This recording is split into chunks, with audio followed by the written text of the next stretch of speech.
Hi friends, कैसे हैं आप लोग। फ्रेंड्स देखिए, सामने आपके बना हुआ है हंगरी का फ्लैग और अब ये डेट देखिए 1 मार्च 2024। मुझे पता है ये पुरानी डेट है, लेकिन ये डेट बहुत ही इम्पॉर्टेंट है। अब इम्पॉर्टेंट क्यों है ये डेट, फ्रेंड ध्यान दीजिएगा। अगर आप ये वीडियो पूरा देखेंगे आपको हंगरी के बारे में सब कुछ समझ में आ जाएगा, तो प्लीज़ ध्यान दीजिएगा।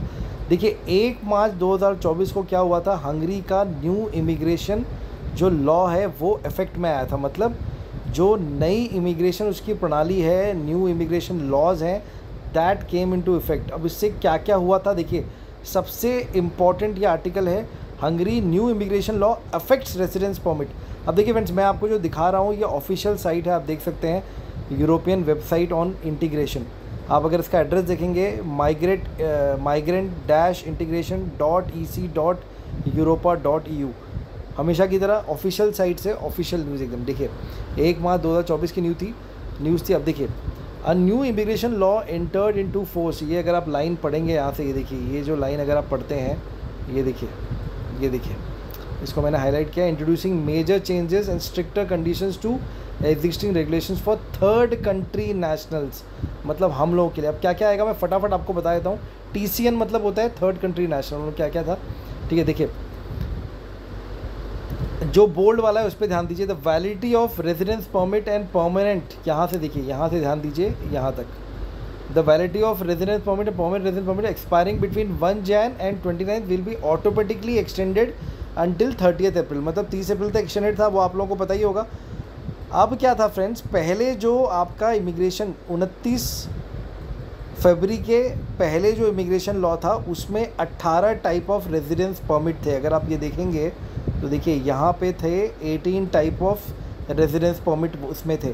लेकिन अब जो नया रेगुलेशन आया है उसके इसमें देखिए 24 टाइप्स हो गए हैं। यहाँ पे अगर आप देखिएगा 24 टाइप्स, ठीक है, और उसमें से 8 फॉर पर्पज़ ऑफ एम्प्लॉयमेंट है। अगर आप ये देखेंगे, the residence permit for other purposes which was a rather flexible category has been abolished. मतलब रेजिडेंस परमिट जो दूसरे फ्लेक्सिबल कैटेगरी थे वो हटा दिए गए हैं। और सबसे बड़ी बात क्या है, अभी 2 कैटेगरी बनाई गई है, वो है हाईली स्किल्ड वर्कर और एक है लो स्किल्ड गेस्ट वर्कर, जो मैं हमेशा बोलता रहता हूँ। मतलब जो लोग भी ये आप लोग काम करने जा रहे हैं वो लो स्किल्ड में जा रहे हैं, वो गेस्ट वर्कर माने जाएंगे। अब देखिए इसका छोटा सा एक डिसएडवांटेज या इसका नेगेटिव इफेक्ट क्या आएगा मैं आपको बताऊंगा, ये जानना बहुत ज़रूरी है आपके लिए।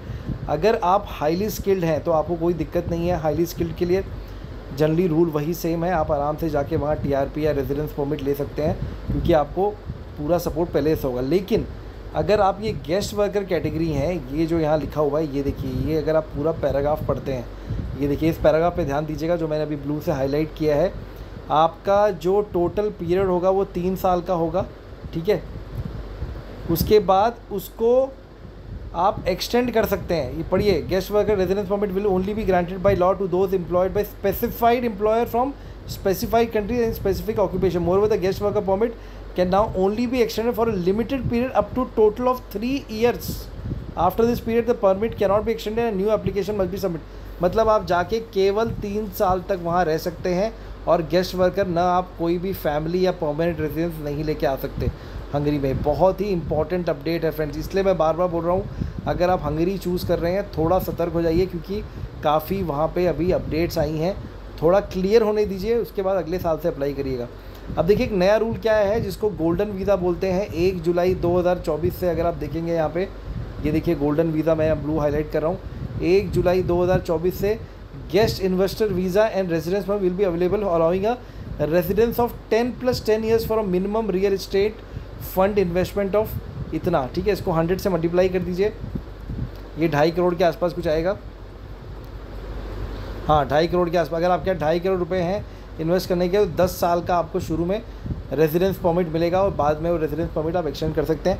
इस पर मैं फ्रेंड्स अलग से वीडियो बनाऊंगा। वीडियो अभी मुझे ज़्यादा लंबा करना नहीं है फ्रेंड्स, मैं आपको ये बताने वाला था।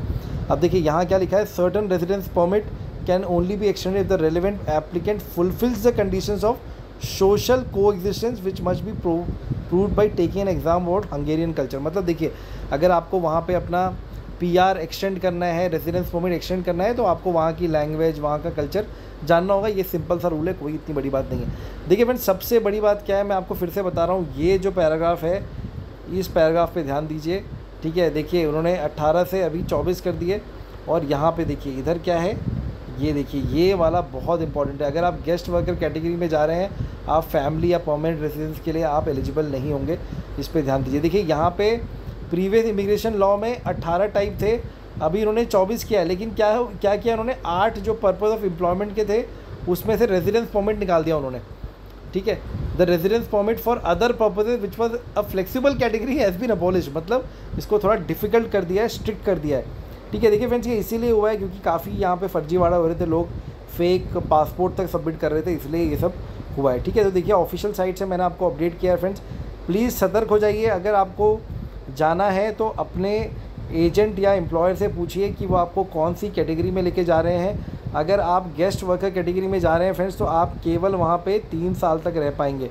यस, अगर आप हाईली स्किल्ड में जा रहे हैं, जो मैंने यहाँ मार्क किया है, तो आपके लिए काफ़ी अच्छी चांस है वहाँ पे रेजिडेंस परमिट या वो लेने के लिए।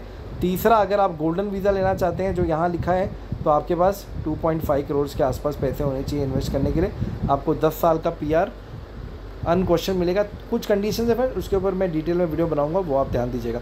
अभी प्लीज़ इस चीज़ को ध्यान दीजिए कि 1 मार्च 2024 से हंगरी का काफ़ी चेंजेस हुआ है, न्यू इमिग्रेशन लॉ आए हैं जो मैंने यहाँ पे हाईलाइट किया है। Take care, god bless. और कोई डाउट है फ्रेंड्स मेरे व्हाट्सएप पर आइए।